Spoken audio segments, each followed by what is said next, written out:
My sister looked straight at me during Christmas dinner and bragged loudly. I finally stole the job you always wanted. The whole table laughed until I exposed the $1.8 million scam she thought nitrogen monoxide one would ever discover. The sound of her voice sliced through the music playing in the background, cheerful carols that suddenly felt obscene. It was Christmas Eve, and the table looked like an advertisement for perfection, roasted turkey glistening under gold-tinted light, polished silverware, wine that cost more than most people's monthly rent. But all I saw was her reflection. Siren Vale, perfectly composed in the crystal wine glass before me. The sparkle of her dress matched the glint in her eyes. Victory. The laughter that followed felt rehearsed, like a chorus accustomed to applauding her. My mother's laugh trembled first, cautious yet compliant. My father forced one that sounded closer to an exhale than amusement. The rest followed, afraid, perhaps, of the silence that would hang too heavily if they didn't. I sat still, the world spinning in whispers and tinsel. For a second, I couldn't breathe. Siren raised her glass, her nails painted in a shade of crimson too deliberate to ignore. To sibling rivalry, she quipped, her tone syrupy sweet. Wine glistened in the light. My pulse echoed in my ears, steady but violent, like a drum warning of something inevitable. I looked at her and wondered, not for the first time, how do people born under the same roof could carry such different hearts? My father, Marin, adjusted his tie, avoiding my eyes. My mother, Lydia, reached for the cranberry sauce as if distraction were salvation. I could almost hear the silent prayer in her movements. Please, not tonight. Siren's laughter wrapped the entire table in its false warmth. She leaned toward me, her voice soft but meant to be heard. Honestly, Alara, you should thank me. The company needed someone with actual presence. Her smile gleamed with charity, the kind that demands you be grateful for your own humiliation. I wanted to respond, but my tongue felt heavy, lead weighted with years of practiced silence. The truth is, this wasn't the first time Siren had taken something meant for me. She had an art for it, playing perfect in daylight, ruthless in shadow. But that night, under the soft lights of her home, something shifted. The humiliation didn't sting, it burned. The small tremor of my fork against porcelain gave me away. Siren noticed. Of course she did. Don't pout, she teased, still smiling for everyone else. You look prettier when you're quiet. She always knew where to cut deepest with elegance, precision, cruelty disguised as charm. Our father finally spoke. That's enough, Siren. His voice was soft to soft. 12 words, one sigh in silence. The man who once carried conviction in his stance now avoided conflict like it might crack the floor beneath him. Siren tilted her head, feigning innocence, but there was victory in her smirk. My mother's gaze darted between us like a tired conductor trying to guide a ruined symphony. Let's not spoil tonight, she murmured. It's Christmas.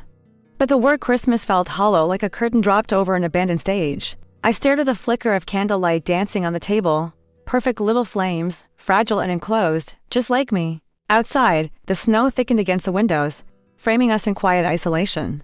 The house smelled of rosemary and varnished wood. Every familiar sound, the clatter of plates, the soft hum of the heater, felt exaggerated, as if the world had turned up its volume just to mock my silence. Siren reached for her phone, flipping it casually to show a photo. The office threw me a celebration lunch on my first week. They said I was the fastest promotion the firm ever had.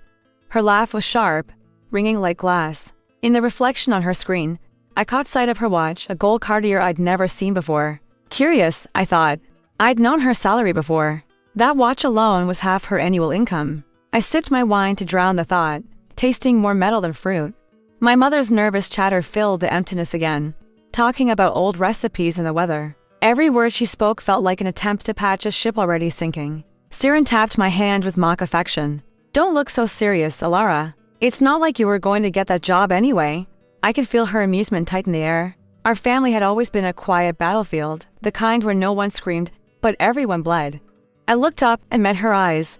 Really met them this time. There was an arrogance there I had long mistaken for confidence. Now, I saw it for what it was. Fear-wearing armor. She needed me small. She always did. My existence was her mirror, one she both admired and wanted to shatter. The conversations blurred after that. I remember my father carving the turkey, the dull rhythm of the knife slicing through meat. I remember my mother pouring more wine into my glass, her way of saying please. Survive this quietly, but inside me, something no longer obeyed that command for the first time. I didn't just feel wounded. I felt watchful. I caught Siren slipping her phone under the table. Again, replying to messages with the smug grin of someone who believes her victories are permanent. I pretended not to notice, but I was already memorizing everything, her words, her tone. The spotless new handbag beside her chair. Her entire presence screamed of sudden luxury. The kind that real success doesn't buy. Not that fast, not that easily. The dinner stretched on, an hour disguised as eternity. By the time dessert arrived, my mother's smile had thinned to transparency. My father retreated into his whiskey glass. The candles burned shorter, melting red into wax like bleeding veins. Through it all, Siren held court, the radiant daughter, the star of every conversation. The family's pride. My humiliation. I excused myself to the kitchen, told them I needed a moment to check on the oven, though everything was already perfect. Standing there, away from their noise, I pressed my hands against the countertop, breathing shallowly. My reflection stared back from the polished cabinet, pale, tired, angry. Not rage exactly, but something older, quieter. The kind of anger that learns to wait. From the dining room, I could still hear her laughter, sharp, radiant, echoing down the hall like music composed only to wound. I closed my eyes and pictured her voice fading. Just once, I wanted to be the one who ended the song. I returned to the table when my silence became noticeable. My seat still radiated the warmth she left behind. Siren leaned in, whispering, "Alara, don't make this awkward. It's just a job, just a job." The phrase buzzed in my head like static. No, it wasn't just that, not for me and not for her. There was something beneath her triumph, something that rippled uneasily. I didn't know it yet, but that night wasn't the beginning of her victory. It was the beginning of her downfall. And mine. I forced a smile, the kind that hides its own funeral. "Congratulations, Siren," I said softly, my voice calm enough to frighten myself. She looked satisfied, unaware that she had just lit the fuse. Outside, the wind howled against the glass, a low, sorrowful sound inside. We kept pretending it was all fine. Pretending was the only tradition we'd never broken. Have you ever watched someone smile while destroying you? The first time I learned what envy looked like, it was wearing my sister's face. We were children then, both dressed in matching velvet coats, holding opposite corners of the same ribbon during our school's holiday recital. Siren smiled for the photographers while subtly tightening the ribbon just enough to make my fingers burn. I didn't cry. I just learned that sometimes, pain could hide beneath applause. Our mother used to say Siren had a gift. She could command a room before she even spoke. I was a quieter one, the listener, the observer. Complementary energies, Mother would call us. But complementary things are rarely equal. From the very beginning, Siren was admired for the volume of her brightness, while I was noticed for the spaces between my words. It seemed harmless at first, that imbalance, until we realized attention could be converted into power.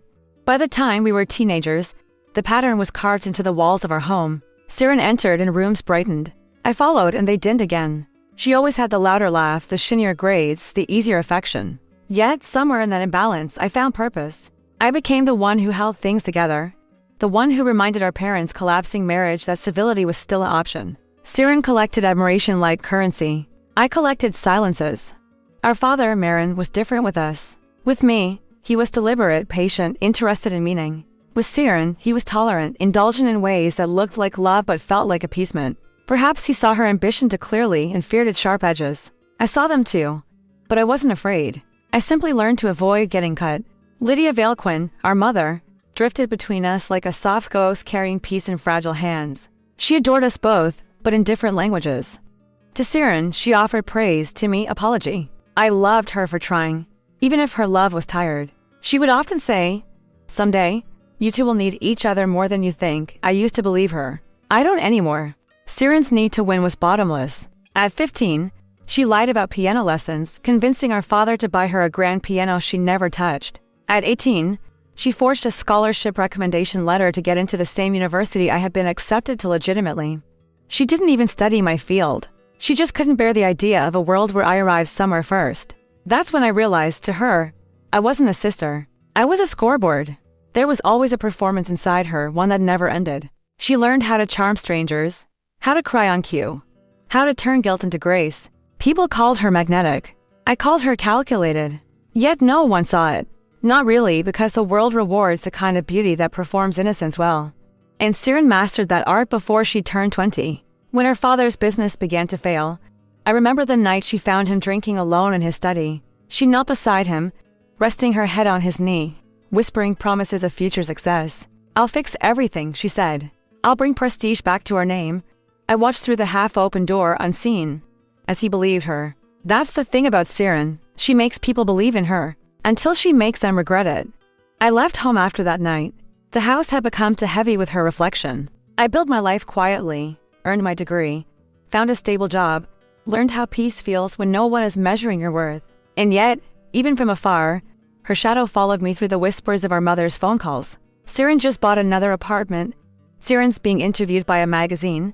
Siren's attending another gala, always Siren. Always shining. I told myself I didn't mind.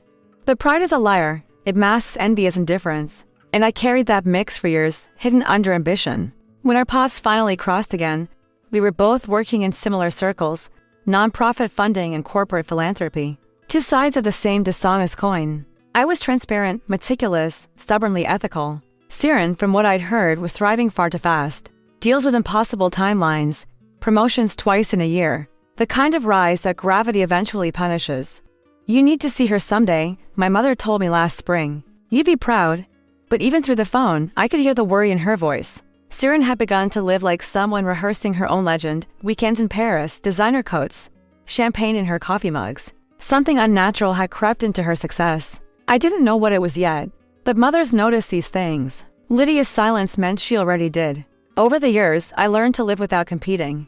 I built my peace on distance, a smaller home, quieter mornings, friends who preferred truth to performance. Leora Dane was one of them. She often told me, family isn't always blood, it's consistency. She saw through me the way only best friends can. When I told her about Siren's bragging, she didn't look surprised. You always said she'd burn the sky if it kept her warm, she said. Even after the humiliation of that Christmas dinner, part of me still wanted to believe there was love buried somewhere between us. A version of Siren who wasn't performing. But every memory I touched turned into evidence of rivalry dressed in affection. I remembered birthdays where she blew the candles before I could. Gifts that vanished. Secrets shared only to be weaponized later. It wasn't about cruelty. It was about control. She needed to own every light, including mine. My father, though older and quieter now, still defended her. She's ambitious, he'd say, as though ambition could erase deceit. But his voice had lost conviction. Maybe even he had begun to notice that every victory Siren claimed left harm behind it. Watching him with his hands clasped and eyes dim, I realized that our family wasn't broken by tragedy. It was corroded by constant pretending. There is a story Siren likes to tell, about how we used to play chess as children, and she always won. What she never mentions is that I stopped playing after discovering she had spare pieces. Under the board. I never told her I knew. I wanted her to believe she fooled me. It made her careless. And there, I think, was the origin of everything between us. She could never bear being seen clearly, not even by me. Looking back, I can't decide who's guiltier, Siren for always competing, or me for always letting her. Because silence, too, is a kind of crime. Every time I smiled through her victories, I became a collaborator in my own erasure. That's the part that haunts me, the complicity of the quiet one. When she bragged about stealing my job that Christmas night, she wasn't wrong about one thing. It was the position I once dreamed of. Philanthropy director for one of the biggest environmental foundations in the city. The same firm where she had supposedly built her overnight success.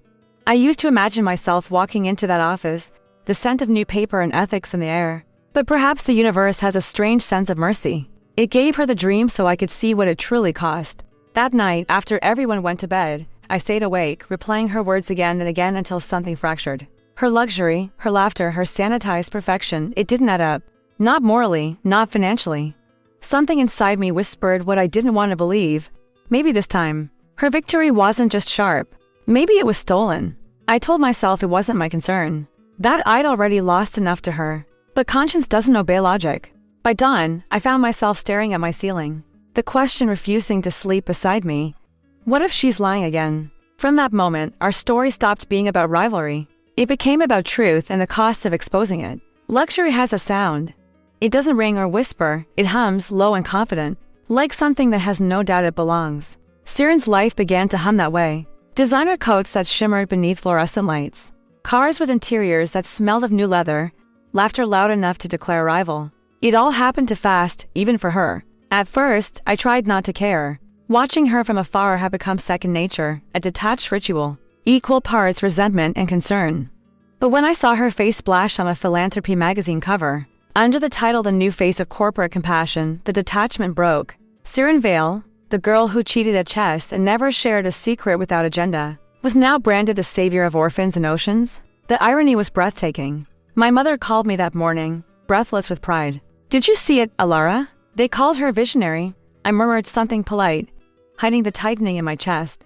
I didn't tell her that the article quoted financial results that made no mathematical sense. I opened my laptop and read the story twice. Siren's interview was charming, flawless, the kind of narrative that seduces both sympathy and envy. Success, she told the journalist, isn't about taking. It's about giving. Those words, coming from her, felt obscene. Beneath the manufactured altruism, something stank. I didn't know what, but instinct is rarely wrong.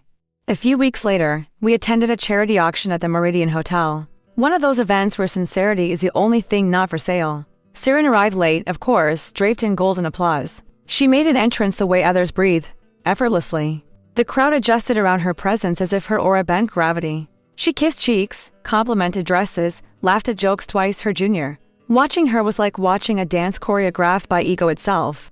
"Isn't she stunning?" whispered a voice beside me. "Lydia, of course." Mother looked radiant, proud, relieved. "She's finally at peace with herself." I wanted to believe that. I really did. But peace doesn't wear diamonds the size of guilt. When Siren spotted me across the room, her smile shifted, the kind that held memory and superiority at once. "Alara," she said, the sound sliding smoothly over champagne. "You came." I nodded, unsure if it was a greeting or a warning. That night, she won 3 high-profile bids, each with casual ease. A limited edition sculpture, a vintage watch, a painting worth more than my yearly salary. The applause was automatic, the envy palpable. As she posed for photographs, the flash illuminated something beneath her perfection, a flicker of worry, gone in an instant. But I saw it. The small tremor at the corner of her mouth. The kind no one else would notice. I've always noticed.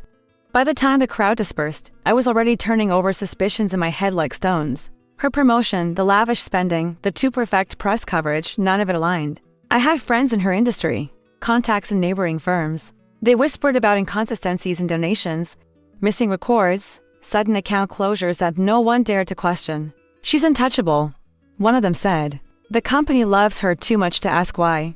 The next morning, I met Leora Dane at our usual cafe. Small, quiet, tucked between bookstores and forgotten trees. She was reading before I arrived, her expression steady. Leora didn't ask if something was wrong. She already knew. "You saw it, didn't you?" she said, setting down her cup. "I think something's off. The numbers don't make sense. They never do when image becomes more valuable than ethics." She replied. Then she looked directly at me. "You're not wrong to look closer. You're just scared to be right." Her words sat between us, heavier than the porcelain cups. I didn't respond, but inside I felt the old wound open, that endless wound called family loyalty. Exposing Siren would mean exposing us all. Days turned into restlessness. I began checking public records between office tasks, scanning donation patterns from her foundation's reports. At first glance, everything seemed pristine. But perfection itself began to look suspicious. Too consistent. Too clean. Numbers that rounded themselves into beauty, as if edited by vanity. Then came the moment I couldn't ignore. I received an email. Anonymous, unsigned. The subject line read, "Check the sub-accounts." Vale has ghosts in her books. There was nothing else. I stared at it, pulse rising like a secret being born. Either it was a trap, or it was the key. That night, I went to one of Siren's corporate events pretending it was curiosity. It wasn't. It was reconnaissance. The venue gleamed with marble floors, the air thick with compliments and ulterior motives. I moved through the crowd unseen, a shadow slipping past laughter. Siren stood on stage beneath a banner that read Hope in Motion. A projection of her face smiled larger than life behind her, radiant, righteous, untouchable. When she finished speaking, applause roared. People called her a miracle in heels. My mother, sitting 2 rows ahead, clapped until her palms reddened. I just watched. Something in Siren's tone that night wasn't conviction. It was desperation rehearsed as charm. The next morning, I called Dorian Keys, a journalist I'd once collaborated with during my foundation years. He was meticulous, quietly fearless, the kind of man who could smell moral rot miles away. "I need background," I told him. "Discretion matters more than speed." He didn't ask who or why. He just said, "Send me what you have." I wasn't sure what I was doing, protecting the truth or betraying my sister, maybe both. But every time I heard her voice in another interview, every time our mother praised her donations, something twisted tighter in my chest, the gap between who Siren was and who she claimed to be had grown too wide to ignore. One evening, as I watched her social feed, pictures of her in Santorini in Milan. At private galas, I caught a subtle thread in the background of her stories, the same faces. The same small circle of donors always clustered near her. I began tracing them, name by name, through online records. The pattern that unfolded didn't need imagination. It needed courage. 3 companies, the same shell accounts, the same routing codes appearing beneath different charities. On paper, it looked generous, transfers marked community reinvestment, but follow the trail, and the money looped back into a holding firm registered in Siren's name. It was there, in the absence of denial, that the truth crystallized. Siren wasn't a success story. She was an illusion built on embezzled trust. I closed my laptop slowly, as though even silence could be evidence. Somewhere in the distance, carols were playing again. The same hollow kind that had scored my humiliation weeks earlier. I couldn't decide whether to laugh or cry. She had built her empire from lies. But what haunted me most was how perfectly she'd made those lies look like love. That night, I walked through the city aimlessly, the chill biting through my coat. Lights shimmered across the river like promises no one intends to keep. I thought of Siren, of our mother's face, of all the Christmases we'd ruined pretending we were still a family. The truth pulsed quietly inside me, fierce and merciless. If I spoke, I'd destroy her. But if I stayed silent, I'd become her accomplice. And there was no peace left for either choice. The morning after I confirmed the fraud, the world looked cleaner than it should have. The sky wore an impossible blue, the kind that pretends innocence exists. It felt like mockery, like even daylight had sided with her. I sat at my desk, hands trembling above my keyboard, staring at columns of stolen numbers that suddenly felt heavier than truth itself. Each transaction told its own quiet betrayal. Siren had built an ecosystem of deceit, charities that didn't exist, employees listed under aliases, donations siphoned through accounts named after words like kind and hope. It was almost poetic in its cruelty. I wondered if she ever paused between the lies, or if the thrill of getting away with it had become her oxygen. Leora came over that afternoon. She didn't knock, she never did. She just walked in, carrying tea and clarity. "You found something," she said, scanning my face. I turned my monitor toward her. Her expression didn't move. "Oh God," she whispered. "It's worse than we thought." I nodded. The room felt smaller, the air heavier. "She's been redirecting funds for nearly a year. Over $1.8 million, the number lodged itself between us, not just as evidence, but as prophecy. "What are you going to do?" she asked. I didn't answer because I didn't know. Inside me, 2 voices began arguing. One demanding justice, the other begging for silence. Justice was cold, logical. Merciless silence was shaped like family. That night, I couldn't sleep. I walked through my apartment barefoot, the floor icy against my skin. The city lights flickering through the blinds. Every memory of us replayed in slow motion, our childhood whispers, the Christmas carols, the chessboard with hidden pieces. I still remembered how she looked up at me once after another small victory and said, "You'll forgive me if I win too much, won't you?" I had nodded back then. Maybe that had been my first betrayal, forgiveness given too easily. I opened my phone and found the last message Siren had sent me. "Don't be such a stranger. Visit me sometime." I stared at it until the words blurred. For a moment, I almost wanted to obey. Maybe if I saw her face, I could believe in a version of her that wasn't corrupt. But the truth sat stubbornly in my chest. Sometimes, proximity doesn't bring understanding, only contamination. The next morning, Dorian Keats called. He spoke in his usual calm tone, the kind that makes terrible things sound manageable. "You were right," he said. "The sub-accounts trace perfectly. I cross-checked the shell companies through the Cayman registry. They're all linked to a single holding, Siren Vale International." "Are you sure?" My own voice came out fractured. "Positive. You're sitting on hard proof, Alara. Paper trails don't lie." I wanted to tell him that people do. That's what makes it worse. After we hung up, I sat in silence for hours. Every tick of the wall clock sounded like a countdown to something irreversible. At some point, I realized I was crying, not for her crimes, but for the part of me dying with them. That evening, I visited my parents. The house smelled the same, lavender with polished denial. My father sat in his armchair reading the paper he didn't need to read. My mother was baking, because she always baked when pretending the world was fine. "Alara, you look pale," she said as I entered. Her hands were dusted with flour. "Everything okay?" I wanted to scream no, to shake her shoulders and say your daughter is a thief, but the words stuck like stones in my throat. She looked so hopeful. I couldn't be the one to crush her. "Just work," I lied. "I'm tired." Siren's face smiled from a framed newspaper clipping above the mantel. Local philanthropist honored by National Council. I studied the photograph. How easily she mimicked virtue. My father noticed my gaze. "She's done well for herself," he said. Pride dimmed but not gone. I envied him that, the privilege of ignorance. Later, in my childhood room, I opened an old notebook, the one where I used to write unsent letters. I tore out the blank page and started to write, not to her, but to myself. You are not her keeper. You are not her victim either. You are the witness. I stared at those words until my pen carved small holes through the paper. Sometimes, clarity hurts more than confusion. For a moment, I imagined confronting her, my voice steady, hers cracking under the truth. But imagination is merciful. Reality is not. The closer I came to picturing it, the more I saw her eyes, unrepentant, bright, still beautiful in their deceit. She wouldn't crumble. She'd perform. She always did. Leora called around midnight. You can't protect her from consequence, she said softly. If it were anyone else, you'd report it without hesitation. I know. Then why hesitate now? Because it's blood, I whispered. Blood doesn't make innocence, Alara. It only makes a wound harder to close. Her words stayed with me long after the call ended. Outside, rain began to fall, soft and steady like forgiveness I hadn't earned. I stood by the window, watching it streak down the glass in crooked lines, like truth trying to escape confinement. Have you ever stared at someone's sin and seen your own reflection in it? That question haunted me for days. Because in her deception, I saw every time I'd chosen comfort over honesty, every time I'd stayed silent to keep peace. Maybe Siren and I weren't opposites after all. Maybe we were just different ends of the same cowardice. When Dorian sent me copies of the official documents, emails, corporate statements, financial audits, I printed them all and spread them across my dining table.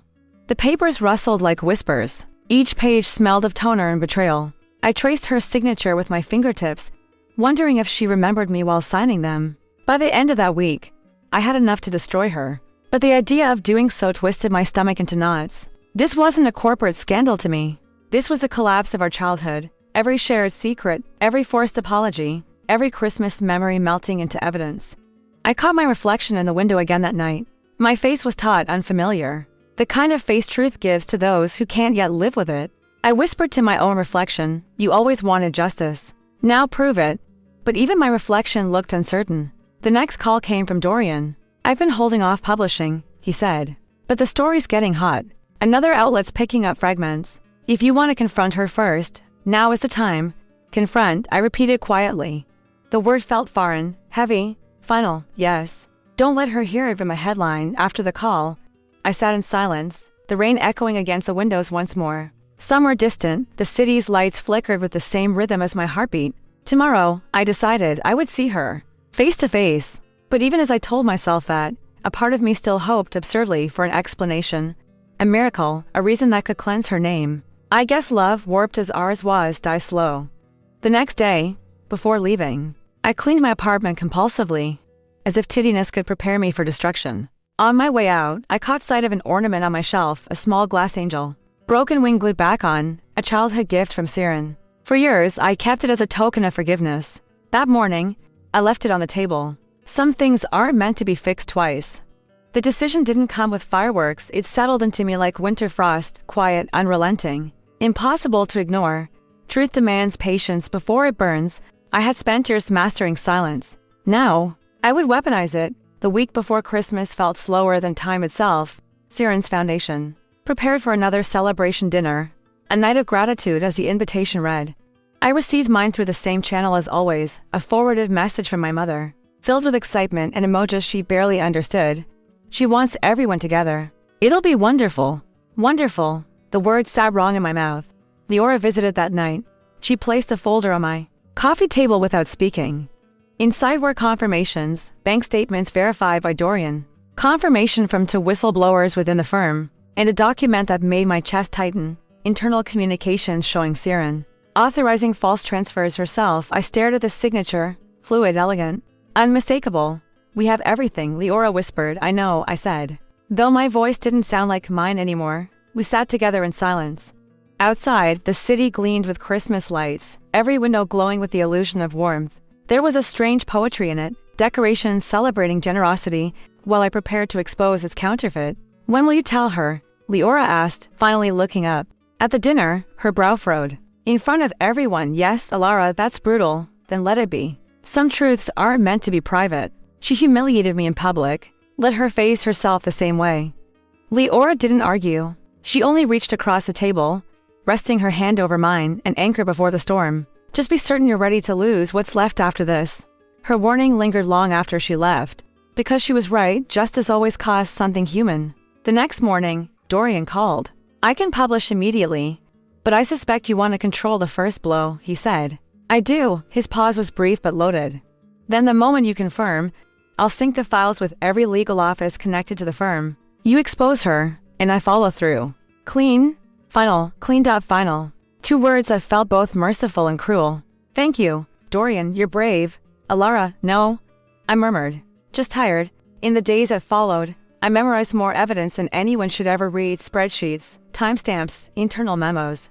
The architecture of deceit had symmetry, like something built by pride rather than error. I wondered if part of her brilliance had always been rooted in boundary breaking, whether integrity ever stood a chance beside her ambition. Still, between anger and heartbreak, there was an ache I couldn't shake: the memory of her laughter when we were girls, how she'd braid my hair before school. The tenderness wasn't fake back then.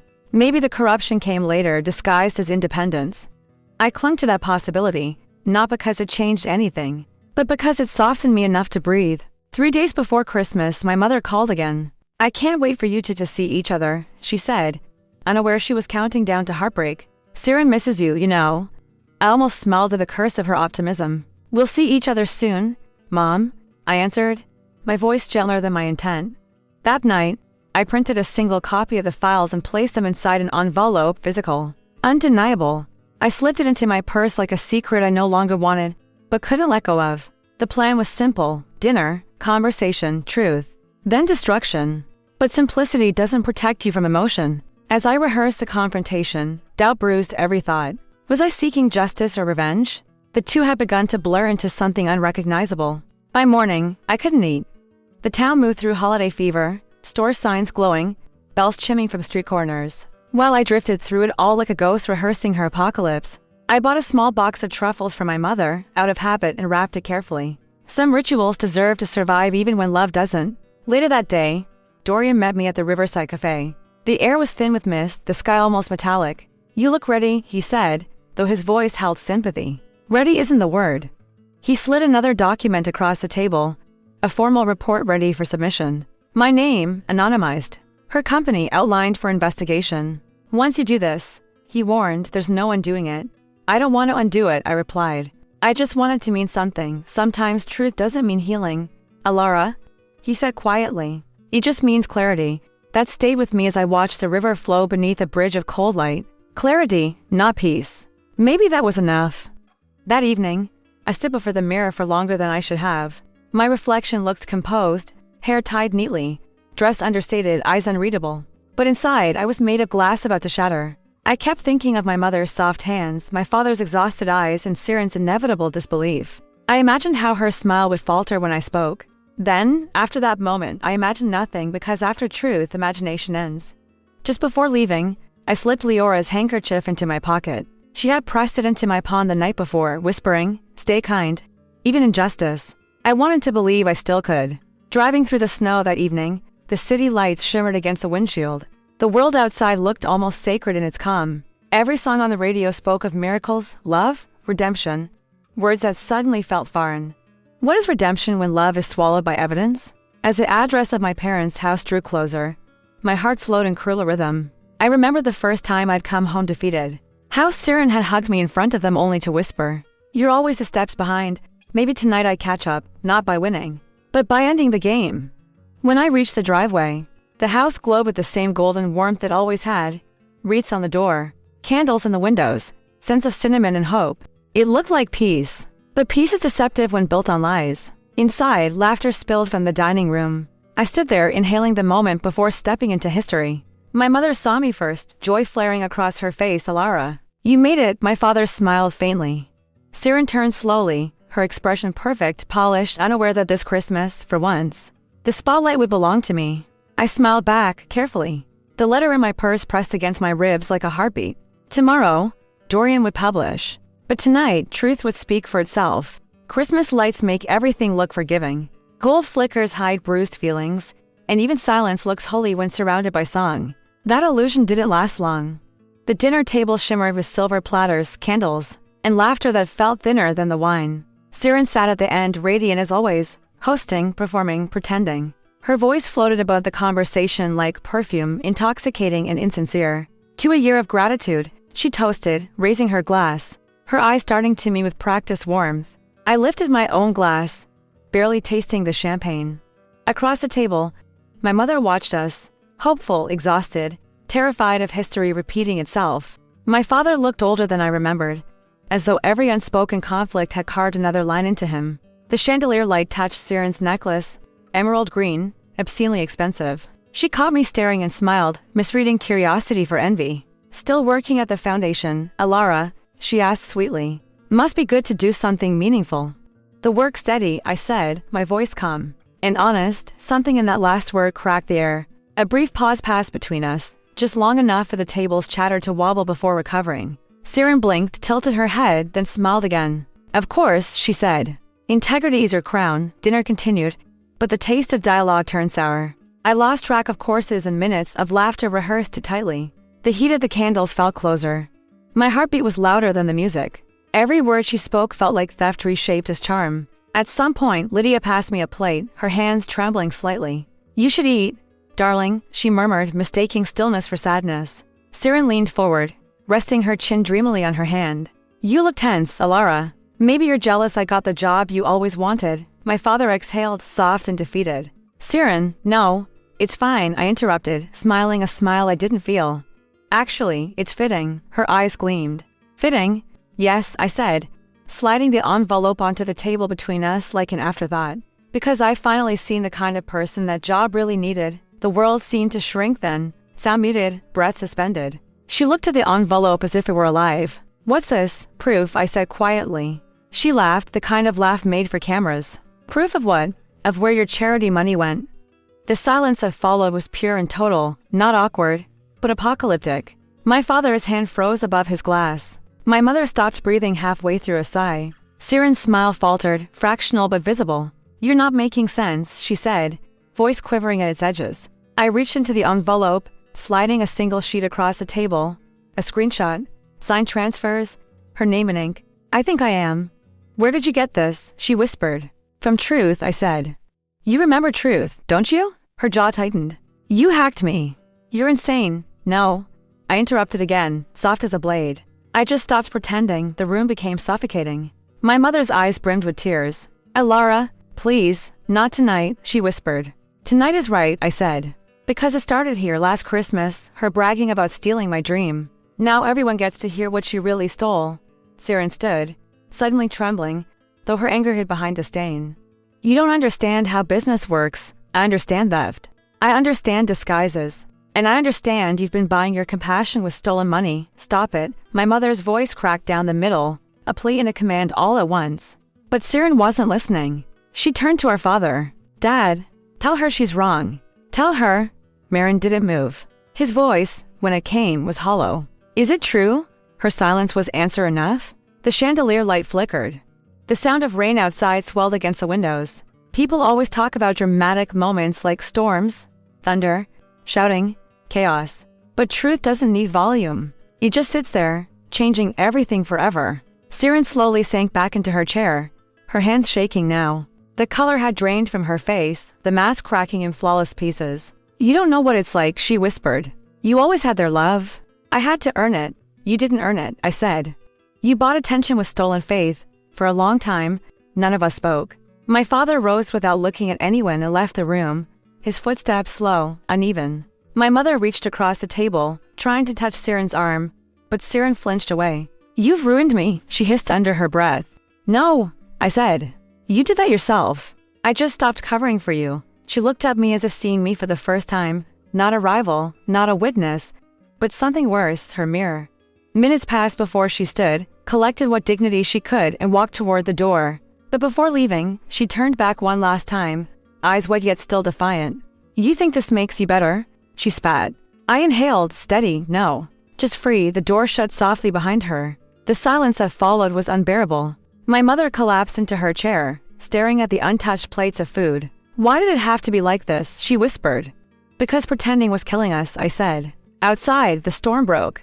Thunder rolled over the neighborhood as if to punctuate her downfall. I sat there, heart heavy but clear, while my mother wept into her hands. The smell of burnt candle wax lingered. Somewhere deep inside, I expected relief. Instead, there was only echo, the hollow sound of something irreversible. From the hallway, I heard Siren's car start. The engine revved once, then disappeared into the night's rain. I watched its headlights fade through the window, a trail of brightness swallowed by darkness. My father returned minutes later, eyes red. "She'll have to face it legally," he said quietly. "But you'll have to live with it, I know." I whispered. "I already do."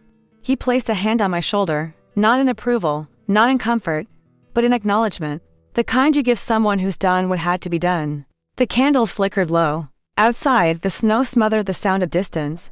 We sat there, 3 figures in the ruins of celebration, each carrying a different version of grief. "Tell me, what would you have done if it were your sister?" The morning after the storm, the house was silent. Snow blanketed the driveway, erasing the tracks her car had left behind. It looked peaceful, almost merciful, but peace born of destruction has a fragile kind of beauty. My mother moved through the kitchen like a ghost. Every sound, the kettle boiling, the clink of porcelain, echoed louder than words. She didn't ask about last night. She didn't need to. Her eyes said everything: sorrow, relief, bewilderment. Mothers feel many things at once, even when love has no safe place to land. My father sat by the window, unread newspaper in hand. He hadn't slept. I could see it in the distance of his gaze. "Dorian called this morning," he murmured. "It's already public, I know. She'll have to face trial," he added, his voice breaking like tired wood. "There'll be statements, audits, the company's finished." I nodded, my throat too dry for comfort. Outside, sunlight fractured through frost, glinting off shards of ice along the trees. It looked like truth itself, beautiful, sharp, and unforgiving. Later that afternoon, I packed, not to flee, but to breathe. The house reeked of aftermath, lingering perfume, half-eaten dinner. Silence where laughter once rehearsed survival. My mother tried to stop me, whispering, "You did the right thing." But her tone wasn't conviction. It was consolation. The right thing had never felt so wrong. When I returned to my apartment, the world had kept moving. News spreads faster than heartbreak. By evening, screens were filled with Siren's name. Her photographs paired with words like fraud, scandal, and embezzlement. Comment sections flooded with betrayal. Everyone loved her rise, and they loved her fall even more. I didn't watch the broadcasts. I muted them all. Justice had been done. That didn't make it bearable. Every headline used her smiling face, the same one that had humiliated me a year ago across a glittering dinner table. The irony tasted like ash. Leora came by the next day, silent at first, then quietly resolute. "They'll talk about this for weeks," she said. "But after that, they'll forget. People always do." "I won't," I replied. She looked at me with an affection that held worry. "You lost her." "I think I lost her a long time ago." We sat in the dim light of sunset, surrounded by paperwork and fading courage. "You're not the villain here," she said finally. "You just refuse to stay the accomplice." Her words were meant to soothe, but they cut in the best possible way. Truth often does. Because deep down, I realized she was right. I hadn't exposed Siren out of vengeance. I'd done it because someone had to end the performance. Someone had to stop the applause. A few weeks later, I received a letter, postmarked from a detention facility outside the city. No return address, but the handwriting was unmistakable. I hesitated to open it for an entire day. When I finally did, the words were simple. "I never hated you. I just didn't know how to be smaller than my own need to win." I stared at the paper until the ink blurred. For a second, I imagined us as children again, playing beside the river, arguing over who would skip the farthest stone. Back then, her laughter wasn't edged with cruelty. It was pure, reckless, free. Somewhere along the way, the world taught her that love was conditional on triumph. And she learned too well. I folded the letter and placed it inside my journal, not as forgiveness, but as remembrance. Months have passed now. The house that once held our family dinner sits empty. My parents moved somewhere quieter, smaller, safer. Christmas came and went without ceremony. I didn't decorate. I didn't need to. Some winters demand stillness more than celebration. I walk sometimes past the old office where Siren's name used to glow in glass letters. It's gone now, replaced by something new. Something forgettable. Yet sometimes when the wind catches just right, I swear I can still hear her laughter in the echo of those corridors. Not mocking, just lost. I used to think exposing her would set me free. It didn't. It only showed me that freedom has a shadow called regret. Because when you finally tell the truth, part of you dies with the lie you destroy. Still, I'd do it again. Because some silences protect and others rot. I had lived with the latter too long. Now, whenever I feel the weight of that December return, I remember what I told my reflection that night. You always wanted justice. Now live with it, and I do. Some mornings better than others. Wherever Siren is now, I hope she's learning something the truth never taught me. How to forgive herself. And maybe, someday, if the snow falls quiet enough, I'll forgive her too, not because she deserves it, but because I deserve what comes after. Because peace isn't found in victory or vengeance. It lives in the silence that follows, the kind that finally asks for nothing back. And before you leave the story, know this: every tale you hear here was written by a person, crafted, word by word, with purpose, emotion, and human presence behind it.